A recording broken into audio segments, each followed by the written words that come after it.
নমস্কাৰ বন্ধু বান্ধৱীসকল, স্বাগতম জনাইছো জিকে আছাম চেনেলটিলৈ।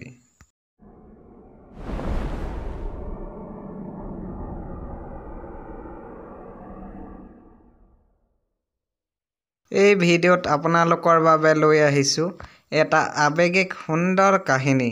আহক তেতিয়াহ'লে পলম নকৰি ভিডিঅ'টো আৰম্ভ কৰোঁ। ভিডিঅ'বোৰ চাই ভাল পালে লাইক এটা কৰি চেনেলটো ছাবস্ক্ৰাইব কৰি ল'ব।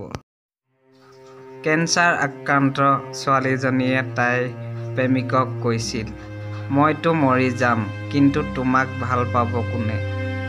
কোনে তোমাৰ কেয়াৰ কৰিব? কোনে তোমাক শাসন কৰিব? কাজিয়া কৰিবা তুমি কাৰ সৈতে? তোমাৰতো আছে ৰাতি সাৰে থকাৰ স্বভাৱ, নোখোৱাকৈ থকাৰ বদ অভ্যাস। কোনে তোমাক বাৰ বাৰকৈ খুৱাব? কাৰ গান শুনি তুমি শুই পৰিবা?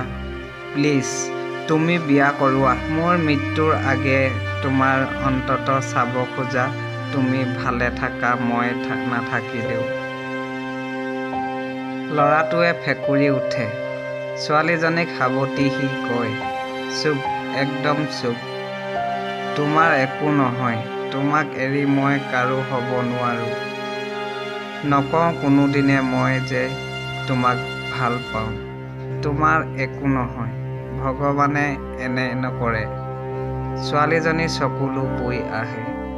বুকুৰ কষ্টবোৰ জমা হৈ উত্তপ্ত তীখাৰ দৰে তীব্ৰ হৈ উঠে। তাই ভাবে এই ভালপোৱাক এদিন এৰিবই লাগিব।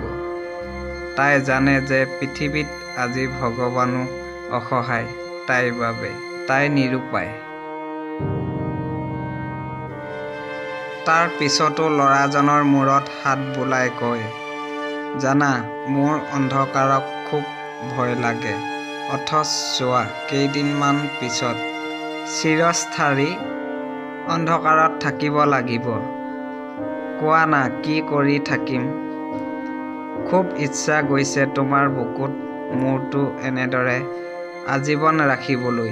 ল'ৰাটোৰ চকুৱে মুখে চকুপানী ভৰি পৰে। দুয়োজনে দুয়োকে সাৱটি কান্দে নীৰৱে। এই ঘটনাৰ কিছুদিন পিছত এদিন ছোৱালীৰ মৃত্যু হয়। ল'ৰাটোৱে প্ৰতিটো ৰাতি ছোৱালীজনীৰ কবৰৰ কাষত বহি থাকে।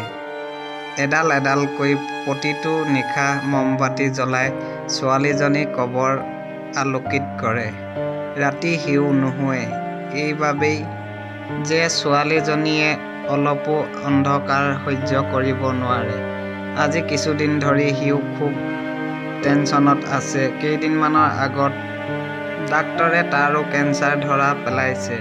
তাৰ মৃত্যু চিন্তা নহয়, একমাত্ৰ চিন্তা তাৰো যদি মৃত্যু হয়, ছোৱালীজনীৰ কবৰত কোনে ৰাতি ৰাতি মমবাতি জ্বলাব? কোনে বুজিব ছোৱালীজনীয়ে যে আন্ধাৰৰ খুব ভয় কৰে, বহুত